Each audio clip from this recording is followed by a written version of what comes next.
sobre a auriculoterapia. A gente começa estudando sobre a medicina tradicional chinesa, porque não tem como falar de auriculoterapia com a escola chinesa, né, da escola chinesa, sem entender como que é a fundamentação da medicina tradicional chinesa. A auriculoterapia, ela é um método onde utiliza o pavilhão auricular, a orelha, como um microsistema. Então, aqui a gente vai pensar que o macrosistema é o corpo humano, onde é utilizada pela acupuntura, por exemplo. A acupuntura usa o macrosistema, mas a gente tem técnicas mais simples, mais baratas, mais palpáveis, de estudos mais leves, onde eu posso utilizar o microsistema, que é uma parte do corpo humano, que tem representação energética para o macrosistema. Então, eu vou ter ali, dentro da orelha, pontos correlacionados a toda a parte do corpo humano, inclusive os cerebrais, tá bom? Nas práticas integrativas, esses pontos auriculares correspondem aos órgãos, às estruturas anatômicas, às partes cerebrais que existem, as funções fisiológicas que existem no corpo. Eu tenho pontos que estão relacionados à orelha e a partir daí eu vou poder fazer um tratamento através da orelha para uma pessoa que esteja passando por alguma situação.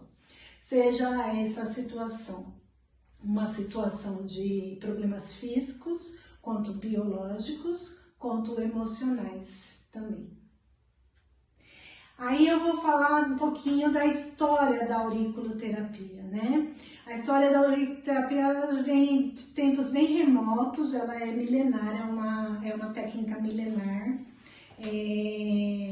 difundida aí a princípio por uma pessoa com esse nome pela França, né? Com o nome de auriculoterapia pela França, porém existem relatos e fatos e história de que ela teve um início ali na China mesmo, tá bom? Mas se a gente pegar lá nos estudos, essas coisas, a gente vê que lá 400 anos antes de Cristo, Hipócrates, ele já falava sobre sangrias aplicadas na orelha, né? Para tratar distúrbios orgânicos. Só não era fundamentada, mas ele já falava sugerindo uns reflexos primitivos ali. Para alguns problemas de saúde, eles faziam sangria na orelha, quer dizer que ele já percebia que existia uma correlação da orelha com o corpo humano. Aí, através da China, a gente viu que teve algumas pessoas, empiricamente, né? Existe relato de uma senhorinha, por exemplo, que ela era da lavoura, plantação de arroz, e que lá o arroz ele é plantado em lugar muito úmido, e lugar muito úmido a pessoa ganha desequilíbrio energético para o ciático, né? Pela umidade. Aí as pessoas tinham muitos problemas de ciático para trabalhar naquela região, e ela, empiricamente, ela descobriu através de uma massagem na orelha que ela se sentia bem da dor do ciático quando ela fazia massagem numa região da orelha.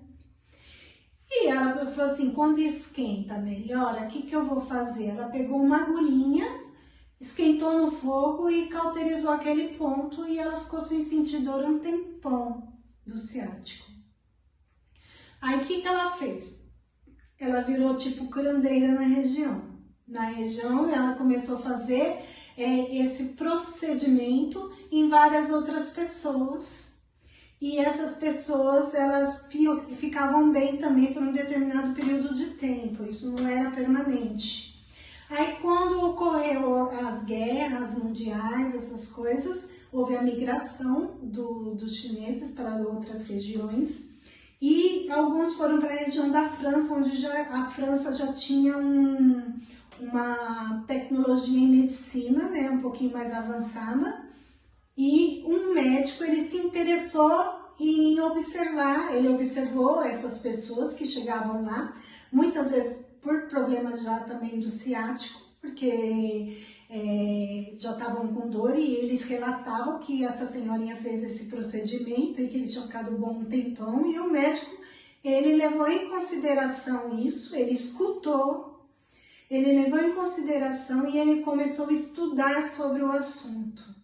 Só que como a tecnologia francesa era maior, ele não só estudou, ele começou a mapear, a escrever, a levar para congressos, a colocar o nome dele naquele procedimento, e ele tornou para ele uma técnica mais invasiva, porque ele usava agulhas, né, para fazer. Muitas vezes no início agulhas com anestesias, anestésicos, e depois ele percebeu que não precisava dos anestésicos, bastavam as agulhas. Aí houve os primeiros congressos, onde ele levou essa técnica para os congressos, e lá o nome dele era Paul Nogier, né? É o mestre da escola francesa de auriculoterapia. Aí ele começou a levar para congressos, e um dos congressos foi lá na região da China. Aí a China, quando escutou aquilo, os médicos da China, eles já tinham observado isso também lá, né? Eles já tinham estudado também e fundamentado isso daí dentro da medicina tradicional chinesa, dentro das teorias da medicina tradicional chinesa. Eles já tinham sistematizado o que acontecia, por que acontecia aquilo. Só que eles não tinham escritos, né? O estudo deles era mais antigo, porém não tinha sido publicado. Aí ficou essa briga de poder de quem quer a auriculoterapia, mas como os franceses, eles escreveram antes, eles publicaram antes, ficou como auriculoterapia uma técnica francesa. E os chineses, se eles quisessem seguir a linha deles, eles tinham que chamar de acupuntura auricular e não de auriculoterapia. Gente, o nome para mim é indiferente. O que vale é que as duas técnicas são boas. A técnica francesa, depois mais para frente eu vou falar como que ela trabalha, né? Como que ela é fundamentada. E a chinesa, a gente já viu lá como que eles pensam na medicina tradicional chinesa no vídeo anterior, mas a gente vai abordar agora trazendo para a auriculoterapia, tá bom? Em 1990, a Organização Mundial da Saúde, ela percebeu que essa técnica era uma técnica boa, eficaz e que poderia trazer muitos benefícios para as pessoas dentro das áreas da saúde, né?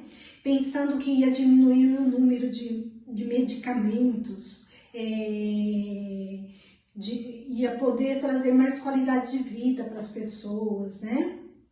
Então, em 1990, ela se tornou uma das técnicas presente dentro das técnicas integrativas que poderiam compor o Sistema Único de Saúde, tá bom? E assim foi se expandindo, né? E chegou a nossa fase agora, onde os postos de saúde hoje têm essas técnicas. Hoje não, já desde 2007 já está dentro dos postos de saúde. Poderiam estar. Eu digo que tem uns 4, 5 anos onde ela foi difundida mais aqui dentro de São Paulo, mas tem regiões igual Santa Catarina, Rio Grande do Sul, onde ela já está presente há muito mais tempo, tá bom?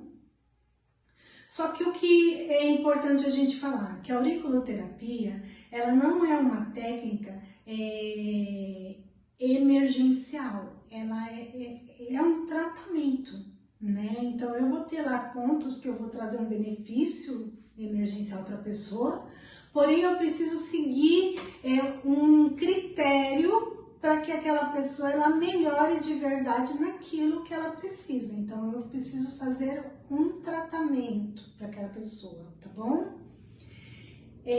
As bases científicas então da da auriculoterapia, ela é baseada na reflexologia, ela pode ser baseada na neurofisiologia e ela pode ser baseada nos padrões energéticos da medicina tradicional chinesa, tá bom? O objetivo da auriculoterapia é diminuir a dor, modular a dor no caso, regular as funções energéticas do corpo, dos órgãos do corpo, reduzir processos inflamatórios, promover bem-estar emocional nas pessoas e harmonizar os campos energéticos, os padrões energéticos da pessoa. Essa foi a parte histórica da auriculoterapia. No próximo capítulo a gente vai ver um pouco mais sobre a fundamentação teórica e os modelos que existem de reflexologia.